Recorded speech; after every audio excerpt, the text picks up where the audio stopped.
Alright, Jared Randall here, giving an update, or really just, well, I don't even know. This will be what it is. There's so much coming in, and being the day that it is, July 14th, the day after July 13th, and I'm not going to talk about it specifically, but a major event happened yesterday that matters because in terms of mass consciousness, which is really a lot of what my work is all about at this point,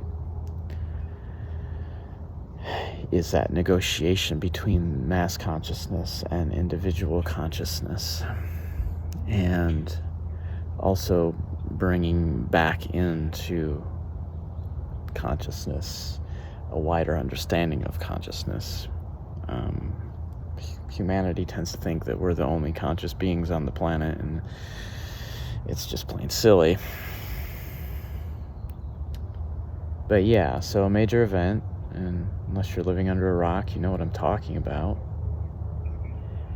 And even before that, this whole week, leading this past week, and just so I think it's important here, I take Sunna's day, Sunday, as the last day of the week, the day when we can look back at the week and see what was there all along.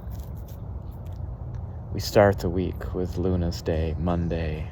The week is a mystery before it happens.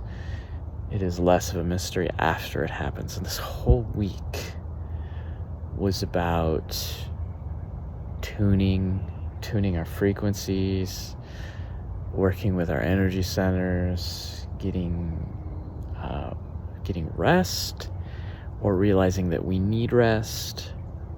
Realizing that maybe some one or two or three of our energy centers is running down, is blocked, is just has something going on with it, something that needs to be examined, something that needs to be opened up, all these things. And really it was just that, it was like that all week. There was kind of an ebb and a flow, and just a sense of a downward pull is what I think the best way I can say it. Not so much, well, yeah, kind of downward in terms of the chakras, like a constant pull down into the emotions, heart down was a lot of it. And I know for me, I kept experiencing this sense of, okay, trying to go all the way down and pull all the energy back up, and get it back up, and really work on it from both ends, so to speak, from the crown and the root, trying to pull the energies from each direction to meet back up in the heart, because that's what's really important, is to meet back up in the heart with all that energy, and then to weigh it, and the heart-mind connection, and to really allow that to direct us in terms of, I think of it as our hips. Like our hips are where we're going to go, right? Like, and we turn or we don't turn, based on the energies that we're feeling. We turn a little left, we turn a little right, in terms of our path, right? We're all walking. Sometimes we go forward, sometimes we go backwards on this journey, and we're weighing which way should we go. We should go a little this way, a little that way. And then we're also thinking about what we're going to give from ourselves, and this is all in the arms, right? In the hands. And we hold that to us, and then we give it out, we give it out. And we parcel it out to left and to right. And this is how we journey through life from one perspective, right? And there was very much this sense of a downward pull all week, and I'm pretty sure my last message was about that, right? Like, just in terms of tuning And I'm really against the thought of, the fixation on raising your vibration. It's more about tuning yourself, right? Tuning your energy centers, tuning to the version of you that you've always wanted to be, the version of you that you came here to be. That's more important than this fixation on higher vibration. It's a misnomer. It's a misunderstanding of what we're here to do. And it actually ends up playing into being in our heads in a way that can be really toxic, because we can, in a lot of cases, what happens when we just focus on this tuning higher and higher, we get stuck up here and we think we've arrived at something and we know everything. And then we go, oh, I have to tell everyone this thing that I know because it's the one true knowledge and I've figured it all out. And it's not it. It's not it. It's not what we're even here to do. We're here to experience, and we're here to practice, to practice being human, if you're human. It's possible that somebody's pet is watching this too, and they're here practicing being something other than human, and that's okay too. In any case, again, there's a huge ripple through the consciousness. After a lot of ripples, I mean, things have been intense. And yeah, so I had to come back to this place. This is my place for, and I'm not gonna say exactly where it is, but I'm out in the woods, and it's my place for tuning when I really need to tune to myself. And there's one of the things that has been really coming up lately is that I need to be sharing just more about myself and my journey. Well, because in some ways, if you look for people who've known me, or if you look back at different things I've done, the poetry I've written and published, or other work out in the world, you might get a particular impression of me, and then come to these videos, and maybe there would be some disconnect, maybe there would be some total connections. I don't really know, but that's up for others. But there's a sense, I think, of the people who probably know me the best in everyday life, that maybe this version of me is different, has changed, is something other than what I have been previously, and that's really not true. What it really is a deep version of me that has always been there. I have always been a person, when I get out into the woods, I sense so much. I feel so much. The energy, and like at a time right now, I mean, everything is just green and growing, and it's, we're almost at the height of summer's growth here.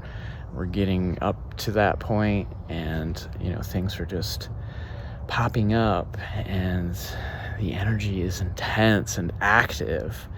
So I'm out here just kind of getting retuned, and it's been more than a week since I've been out here, so it's a lot has changed. So that's important for me, is to kind of just gauge that and sort of match myself to it and be part of it, not think of myself as separate from it, right? These types of things, I encourage these as practices, but again, it's not something you have to do. It's just if it helps you. But for me, this has always been who I am. I have always, almost instantly, you get me out on a path in the woods or out in quote unquote nature, and I'm somewhere else, something else. A different part of me comes out. A very old part of me, I realize now, even as a very young child, it was always there. And yeah, I mean, just as I've been sitting here and tuning, one of the things I've been hearing reflected back at me from this space is that it's a kind of personal magic, and it doesn't mean I'm different than anyone else necessarily. It just means that you find the magic in yourself that you allow yourself to experience. That's what it really is.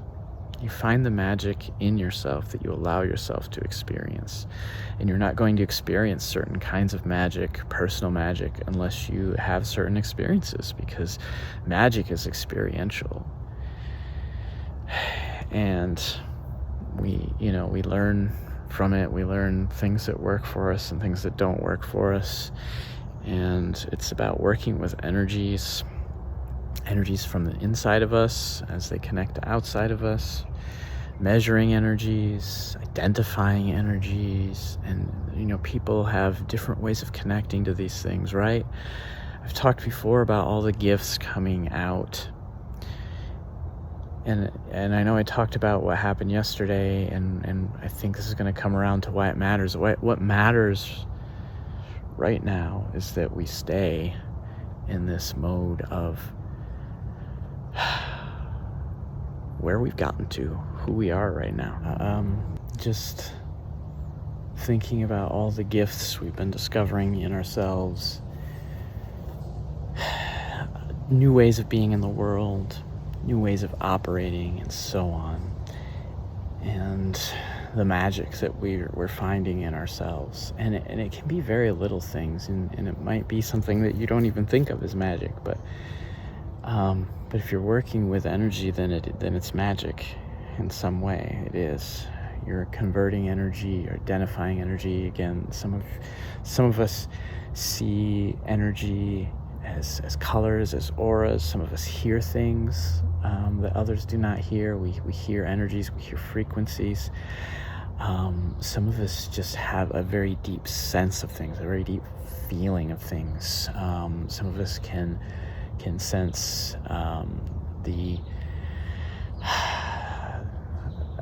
best way I can say it is things like ley lines, which is really just the magnetic lines of the earth, right? The solar magnetic system, if you will, that is a real thing. There's so many things that we're learning, and we're not necessarily understanding what's it all for. That's going to come. It's going to take time. It's going to take a while. But it's happening. And when a major world event happens that gets people focused on that, and it can draw our attention, and it can get us all thinking along the same lines, and that can be a positive thing. I'm not saying that it's a completely negative thing when that happens. Oftentimes it's tragic or difficult or upsetting events that make that happen. So it can be, loosely speaking, it can be a sort of a negative thing. And so that's what's coming through right now, is to not let that be a sort of tsunami that takes you away from you, from who you are, from who you're learning to be. And that's really the message right now. Be that. Be you. Be who you are. Don't let these things that seem so big on the world stage take you away from who you are. And that's a test right now that we're going through. Partially. There's many things going on, but that's one thing. All right? Much love and peace. All light you can stand. Thanks for liking, commenting, sharing, subscribing. And I'll see you soon.